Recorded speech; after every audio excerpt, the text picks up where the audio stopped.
አሜን ውድ ቤተሰቦች እንዴት ናችሁ? እኔ ደህና ነኝ ያለው እግዚአብሔር ይመስገን። ዩቲዩብ ተከታዮቼ እንዴት ናችሁ? አለው እኔ እግዚአብሔር የተመሰገነ ይሁን። የሚገርማችሁ ማለት ነው ዛሬ የሰማሁት ብታዩ በጣም ደብሮኛል። የሚያሳዝን ነገር ነው ማለት ነው። ከቤተሰብ እህቴ ሰሞኑን ክፍለ ሀገር ነበረች ቤተሰብ ጋርና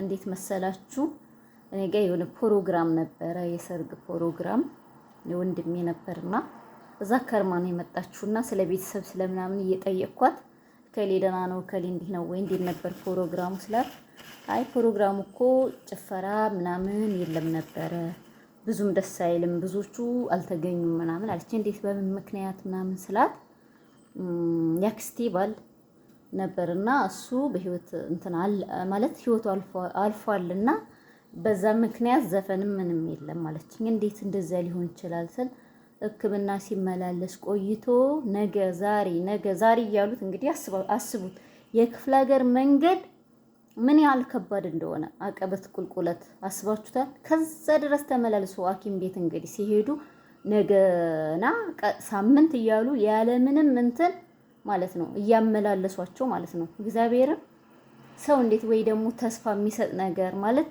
የሆነ ለምን የራስ ምታትም አይሆንም? ለሰው ልጅ ተስፋ ዋናው ተስፋ ነው። ተስፋ የሚያስቆርጥ ነገር ከማድረግ ማለት ነው። ትድናለህ ወይ እንደዚህ ብሎ እኮ የሆነ ወይ ሽሮብ ነገር ወይ የሆነ ነገር ቢሰጡት እኮ ተስፋ የማይቆርጥም ነበር ማለት ነው። በሄደ ጊዜ ቀጣይ ሳምንትና ቀጣይ ወራትና ስንቴ ከአንዴም ወደ 5 ነው 6 ለሕክምና ማለት ነው ቀጠሮ እያሉ ሲሄድ ማለት ነው ሕክምና አላገኘም። ቀጣይና እያሉ ዝም ብሎ ቀጠሮ ብቻ ነው ማለት ነው። ገባችሁ? ምንድነው ይሄ ነው በሽታው ምንም የለም። በቃ ሳምንትና ቀጣይና ይሄዳል ይመላለሳል። አስባችሁታል? የክፍለ ሀገር መንገድ እንኳን ለታማሚ መኪና አንዳንድ ቦታ መኪና አለ፣ አንዳንድ ቦታ መኪና ያልገባበት አለ አይደለ? የእግር መንገድ ተጉዞ ከህመም ጋራ ሐኪም ቤት ደርሶ ወይ እዚሁ ከርመህ እናክምሃለን ወይ የሆነ ነገር ማለት ነው እንጂ ያለ ተስፋ ዛሬና ተነጎዲያና እንዴት ነው ያ ሰው እኮ ቢሻለው እንዴት ነው ሕክምና ቦታ የሚመላለሰው ማለት ነው። ተስፋ መቁረጥ ምን ያህል ሰውን እንደሚገድልና እንደሚጎዳ ልነግራችሁ ስላሰብኩ ነው። ምንም ቢፈጠር ተስፋ መቁረጥ የለባችሁ። ስለዚህ አሁን ና ተመለስ እያሉት እንግዲህ አዋቂ ሰው ነው፣ ትልቅ ሰው ነው፣ እድሜ ጠና ያለ ነው። አስባችሁታል? ተስፋ በመቁረጥ እንግዲህ በመመላለስ ማለት ነው። አይ ዛሬ ሕክምናዬን አላገኙም፣ በቃ ከዚህ በኋላማ አልመለስም፣ ሕክምናዬን በቃ አልድንም በሚል ተስፋ መቁረጥ ውስጥ ማለት ነው። ከዛ ድንገት ጉሮሮን ከሐኪም ቤት ደርሶ በ6ኛው በ7ኛው ነው ያለችኝ ሲመለስ በቃ እልህ አለ አይደል? አሁን ለምሳሌ እኔ አንዳንዴ ስደት ላይ ነው የምኖረው እና ለሰዎች ማስረዳት ሲያቅተኝ እዚህ ጋር ንቅ የሚያደርጋችሁ ነገር አለ አይደለ? ልክ የሆነ እልሃችሁ ማለት ነው ተናግራችሁ የማይወጣላችሁ ነገር ሲሆን የሆነ ማርያምን ነው የምላችሁ የሆነ ነገር የሚያንቅ ነገር ከውስጥ እዚህ ጋር ስንቅር የሚልብኝ እኔ አንዳንዴ ማለት ነው ልሄድ በመናጋገር ማለት ሐሳቤን ማብራራት አልችልም። በተለይ በተናደድኩ ሰዓት ግልጥልጥ አድርጌ መናገር አልችልም። አሁንም እንደዛ ነው የሆነው ማለት ነው። ያክስቴ ባል ማለት ነው ሲገባ በድንጋጤ ያሉ ጉሮሮን ዝክት ነው ያደረገው። በቃ ተናዶ ማለት ነው። ብስጭት ነው በቃ ደም ብዛት ይሁን ምን ይሁን እንደዛ ያደረገው አይታወቅም። ለሕክምና ዛሬና ነገ ተነገ ወዲያ እያሉኝማ እንዴት እንደዚህ ስንከራተት ህመሜን በቃ እንደዚህ በሚል ተስፋ በመቁረጥ ጭራሽ ለአንደኛው ምግብ አሉ እንዴት ይብላ ዝግት አደረገው ጉሮሮን በቃ በግድ ለሳምንት ነው ለ15 ቀን እንደዛ ታመመ፣ ህይወቱ አለፈ። አሁን አያችሁ ለሰው ልጅ ተስፋ መስጠት ምን አለ ወይ ትድናለ ወይ ደግሞ የሆነ ነገር ወይ ሕክምና ቼክ አድርገው እንኳን ወይ ቀጣይ የሆነ ነገር መድኃኒት ነገር ወይ ደግሞ አለ አይደል ሰውን የማይጎዳ ቪታሚንም ይሁን ምንም ብቻ ተስፋ የማያስቆርጥ ነገር ደግሞ የኛ ሰው በተለይ ደግሞ ክፍለ ሀገር አካባቢ ሰውን በጣም ነው የሚያምኑት ማለት ነው። እንኳን ዶክተር ሆኖ በቃ ከሌ እንደዚህ ነው ካለ የእምነት ጥግ አላቸው ያምናሉ ማለት ነው። ትድናለህ ወይ የሆነ ነገር ቢሉት ወይ እንደዛ ቢሉት የሆነ መርመራው እንደዚህ ነው በቃ አለ አይደለ ዝም ብለው ወይ እንትን ከሚያመላልስ ወይ ደግሞ ጸበል ሂድ እስከዛ ቢሉት እንኳን ተስፋ ያደርጋል። ተስፋ በመቁረጥ ነው እንግዲህ በመናደድ እዚህ ጋር ጉሮሮን የሆነ ነገር ሆነ፣ በዛ ህይወቱ አለፈ። ትናንት ሮብ ነበር አሉ ቀብሩ። በጣም ነው ያዘንኩት እግዚአብሔር። ከዛ በፊት አክስቴ 3 ዓመቷ እኔም በስደት ሆኜ ነው የሰማሁት። 1 ወር ቢሆን ነው ከሰማሁ እሱን ራሱ እሷ ራሱ ታማ እንደዚህ በረጅም ጊዜ ድንገት እንደዚህ ልብ ድካም ምናምን ነበረባት፣ ህይወቱ አልፏል። እሱም ደግሞ ይኸው በ3ኛ ዓመቷ እሱም ማረፈ። የሚገርማችሁ ማለት ነው። አንዱ ደግሞ የሰማው ሌላው አጋጣሚ ደግሞ ጎረቤት ጎረቤታችን ገና ወጣት ነበረ ማለት የማዘር የወንድሟ እኩያ ምናምን ቢሆኑ ቢያንስ አይ ቲንክ 45 ወይ እንደዛ ቢሆን ይመስለዋል። 45 የሚሆን ይመስለኛል እንደዚህ እንዲሁ በግምት ማለት ነው። እና ልጆች አሉት ትዳር ይዞ ምናምን የሚኖር ነው። ገባችሁ? እሱንም አሁን ነው የምሰማው ገብርኤልን። እና ተስፋ መቁረጥ ለሰዎች አይዞህ አለሁ ትድናለህ እንደዚህ ማለት የመሰለ ነገር የለም። ተስፋ የሚያስቆርጥ ነገር በፍጹም ለሰዎች መናገር የለም።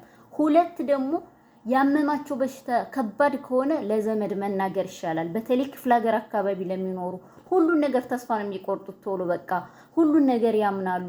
ገብታቸዋል። እንደዚህ እንደ ከተማ እንኳን አይ የዋሸ ነው ወይ የሆነ ነገር ነው አይሉም። በቃ ያምናሉ። እነሱ ግልጽ ናቸው ሲናገሩም ሰው ሁላ እንደራሳቸው ይመስላቸዋል። እና እሱም እንደዚሁ ወጣት ነው ገና ታሞ ነበር አሉ። ሕክምና ሲመላለስ የሆነ ቁስል ይወጣበታል። አይ ቲንክ እዚህ ብልቱ አካባቢ መሰለኝና የሆነ እንዳልማዝ ባለ ጭራ ነው ምናምን የሚባል በሽታ አለ። ቁስል የማይደር እነሱ ወደ ካንሰር ኢንፌክሽን ይዞ እንግዲህ ክፍለ ሀገር ነው ነገ ዛሬ ይሻለኛል እያለ ዝም ብሎ ደብቆ ቆይቶም ይመስለኛል። ብቻ በዛው ባመመው እየባሰበት ሲሄድ ሕክምና ሲመላለስ በቃ ምንም እንትን አላገኘም ማለት ነው። እንግዲህ ወይ ተስፋ የሚያስቆርጥ ተናግረውት ይሁን አይታወቅም ሐኪሞች። ምክንያቱም ወይ ደግሞ ሐኪም ቤት ሲሄዱ የሚያድነው መድኃኒት አልሰጡት ይሁን እንዴት እንደሆነ አላውቅም። ብቻ እሱም ደግሞ እንደዚህ ተስፋ ይቆርጥና እንግዲህ እኔ ሳውቀው ቤተሰቦቹ ራሱ ወደ እግዚአብሔር ወደ ቤተክርስቲያን እንትን የሚሉ ናቸው። ማርያም ከቤተክርስቲያን አይጠፉም። እና እሱ መድኃኒት ጠጥቶ ራሱን አጠፋ። ቁስሉ አይድንም በሚል ገና ለገና ወደ ካንሰር ይቀየራል ስለተባለ ብቻ ነው የምላችሁ። መናገር ራሱን ያቅቶኛል። እግዚአብሔር ንግግር ብዙ አልችልም። እና ሰዎች እባካችሁ ተስፋ አትቁረጡ። እግዚአብሔር ነው እንጂ ዶክተር ራሱ እግዚአብሔር ካረዳው ምንም አያውቅም እኮ ምንም አያውቅም። ፈጣሪ እንደው እነሱ ምክንያት በእነሱ ላይ እያደረ እግዚአብሔርን ነው የምላችሁ እንድንድን ያደርገናል እንዲረዳን። ስንት ሰርጀሪ ሲሰራ ራሱ እግዚአብሔር ተጠቦ እግዚአብሔር በእነሱ ላይ ካላደረ በስተቀር የሆነ ነገር ተሳስቶ ራሱ እኮ ህይወታችን ሊያልፍ ይችላል። ነገር ግን ተስፋ የሚያስቆርጥ ነገር ያ ሰው አሁን ወይ ይድናል ተብሎ ወይ ደግሞ ለቤተሰቦቹ እንደዚህ ወደ ካንሰር ይቀጥላል ከዚህ በኋላ መድኃኒት የለውም ብለው ከሚናገሩ ለአንድ ሰው ወይ ለዘመድ ወይ ለሆነ ነገር አይሻልሃል እንደዚህ ነው ጸበል ይሄድበት ምናምን ቢሉ ራሱ ጸበል ቢሄድ ራሱ የመዳን ቻንስ ነበረው። ይሄ ሰው ተስፋ ቆረጠ። ከዚህ በኋላ አልድንም በቃ ሰው እንዴት ነው የሰው ልጅ ቁስሉ እንደዚህ ከቆሰለ ሰውነቱ ደግሞ በቃ የሆነ ወይ ሽታ ሊያመጣ ይችላል መድኃኒት ከሌለው የማይድን አይነት ከሆነ ገብቷቸዋል። ክፍለ ሀገር አካባቢ ነው፣ ሙቀት ነው፣ ቆላ አካባቢ ከባድ ነው የሚሆነው። ሁሉም ክፍለ ሀገር አካባቢ የአርሶ አደር ነው፣ በአርሶ አደር ነው የሚስተዳደሩት። ገብቷቸዋል። ያ ነገር አለ እና ለሰው ልጅ ተስፋ የሚያስቆርጥ ነገር ባንናገር። ሐኪም ቤት ሲሄዱ በተለይ የሕክምና ደግሞ ሐኪሞች እንደዚህ ሲሄዱ ነገ ዛሬ የሚሉት ነገር አለ። ያ ሰው ነገ ዛሬ እያለ ቀጠሮ የሚሰጡት ምንድን ነው? የሆነ ነገር አጣበው የሆነ ሕክምና ወይም የሚያስታግስላቸው መስጠት አለበት እንጂ ወረቀት እየመቱ ቀጣይ ሳምንት ተመላለስ ቀጣይ ሳምንት ና። እንዴት ነው እንደዛ የሚሆነው?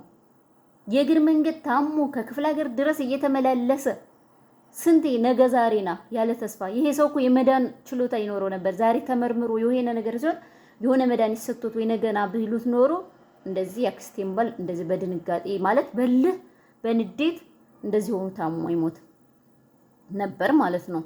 ገባችሁ? ለምንድን ነው ሰውን ተስፋ የምታስቆርጡት? ከፍ ያለ ከሆነ ደግሞ ለአስተማሚ ወይ ለዘመድ በሽታቸው መናገር። ምንም ግንዛቤ የሌላቸው የዋህ ናቸው። ክፍለ ሀገር ምንም ነገር የሚያውቁት ነገር የለም። ይሄ የሆነ ነገር በቃ ይገላል ከተባለ ወይኔ መሞቴ ነው የሚሉ በቃ ገብቷቸዋል። በቃ ዶክተር ያውቃል እንደ ፈጣሪ አድርገው ነው የሚያዩት ክፍለ ሀገር ማለት ነው። እግዚአብሔር ነው የምላችሁ በቃ የተማረ ነው የተመራመረ ነው ብለው ስለሚያስቡ ማለት ነው። የሆነ ዶክተር በቃ ከተናገረ ህይወት ፍጻሜ ነው። እግዚአብሔር ነው ዋናው ለሰው ልጅ እንዴ።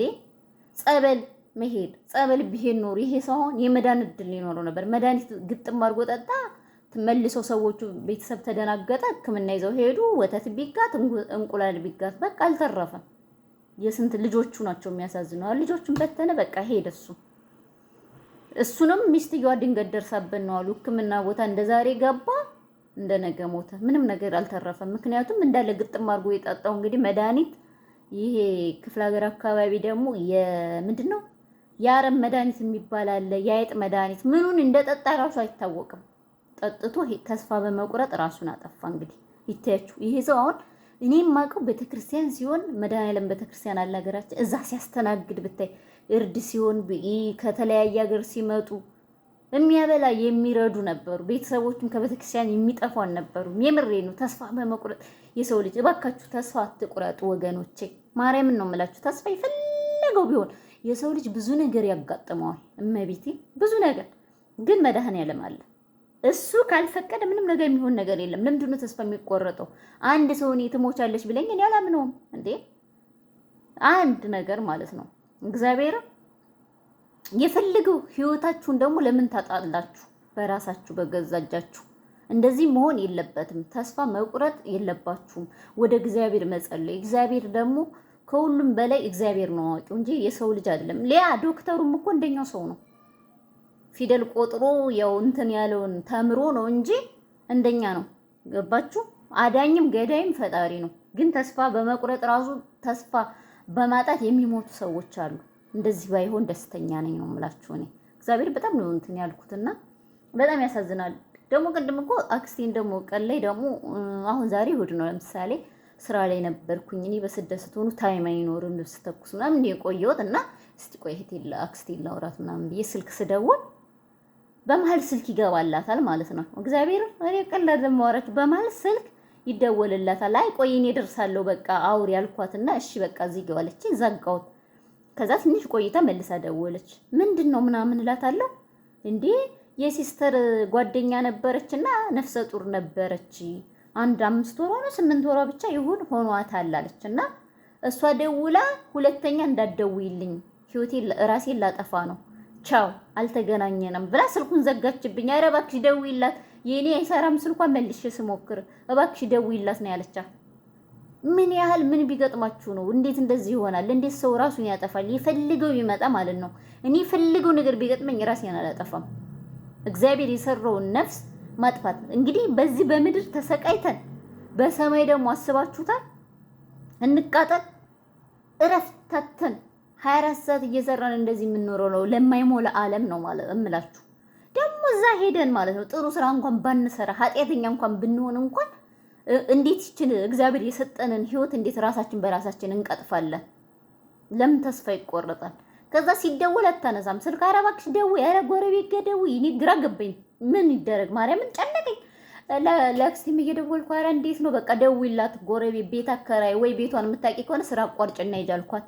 እንደምንም ተብሎ ስልክ ደጋግማ አንድ 20 በላይ ስትደውል የሆነች ልጅ አነሳች አሉ። እንግዲህ እኔ ወይ እንግዲህ እሷ ወይ ጎረቤትም እንግዲህ ጎረቤት ነኝ ምንድነው ጓደኛዋ ነኝ ደህና ናት አለች ምናምን ብላ አውርታኛለች አለኝ። እንግዲህ ትኑርም ትሙትም የማውቀው ነገር የለም። አሁን እንግዲህ እግዚአብሔርን የምሬን እኮ ነው። እንዲህ ምንድነው እንደዚህ ተስፋ መቁረጥ? የፈለገው ቢሆን እንዲህ እግዚአብሔር የጻፈልን ነው እኮ የምንኖረው። ተስፋ አትቁረጡ። እግዚአብሔርን ተስፋ አትቁረጡ። ቪዲዮ ረዘመ ወገኖች፣ ማርያም ተስፋ አትቁረጡ። የምር የፈለገ ነገር ይገጥማል። ለምንድን ነው ራሳችንን የምናጠፋው? ለምንድን ነው? እንደገና ደግሞ ዶክተሮች እባካችሁ ጊዜ ቀጠሮ በቀጠሮ አትስጡ። ሰው አንድ ሰው ሲያመው የሚመጣው እኮ ለመዳን ነው። ተስፋ የሚያደርግ ነገር ስጡ። በተለይ ክፍለ ሀገር አካባቢ እግዚአብሔርን እንዲህ ስንት ሀገር መንገድ አቋርጠው ነው የሚመጡት። ሲመጡ ነገና ተነገ ወዲያ ነው ወይ ዙም ዶርም ይዘህ ቆይ ማለት ነው እንጂ ከዛና ሀገር እየተመላለሱ ሲሄዱ ያለ መፍትሄ 6 ጊዜ መመላለስ ምንድን ነው ይሄ? ሕክምና ቦታ እንዴ ሳምንትና ዛሬና ነገና የሚጉላለው ወይስ ዶክተር ጥረት ነው ወይስ ምንድነው ችግሩ? እንዴ የሆነ ነገር ወይ በመሀል እኮ ሌላ ሕክምና የሚደረግላችሁ ሰዎች ይኖራሉ። በመሀል አስገብታችሁ ወይ የሆነ ነገራችሁን አይታችሁ እንዲህ ነው ያመማችሁ ወይ ይሻላችኋል ማለት ነው እንጂ ሐኪም ቤቱን ደጁን እየተሳለሙ የሚመላለሱት ምንድን ነው? ነገና ዛሬና እየተባለ የገጠር መንገድ አቋርጦ ታሞ መኪና የማይገባበት እንደገና መንገዱ ቢስተካከል እንኳን ተመልሶ መንገድ የተዘጋበት ነው። እኛ ጋር ሬንጅ እንኳን ሳይደፋበት በፊት ተስተካክሎ ነበረ። አሁን እንዳለ ደግሞ ድንጋይ ዘግቶታል መንገዱ። መኪና እንኳን ገብቶ በሱ እንዳይመጡ መኪናውም ተቋርጧል አሉኝ። እና ባካችሁ ተስፋ የሚያስቆርጥ ነገር ባታደርጉ፣ ወደ ሕክምና ሲመጡ ደግሞ የተቻላችሁን ነገር ብታደርጉ፣ ባታመላልሷቸው። በተለይ የራቀ ቦታ ያለውን ደግሞ ብታስተካከሉ ማርያም መልክቴ ነው። ጨርሻለሁ። ራሳችሁ ተስፋ አትቁረጡ ቤተሰቦቼ። ሁላችሁም ቢሆን የሚያጋጥመን ነገር አይታወቅም። ብዙ ነገር አለና የፈለገው ቢሆን እግዚአብሔር የሰራውን እስትንፋስ ራሱ በራሱ ይውሰዳት እንጂ ራሳችሁን አታጥፉ ነው የምላችሁ። እኔ ስለገረመኝ ንግግርም ብዙም አልችልም እና እግዚአብሔር ይጠብቃችሁ። በስደት ያላችሁ በሀገር ውስጥም ያላችሁ ከክፉ ነገር ይጠብቃችሁ። ሰላማችሁ ይብዛልኝ። ወዳችኋለሁ። ቻው። ቪዲዮ በዛ በጣም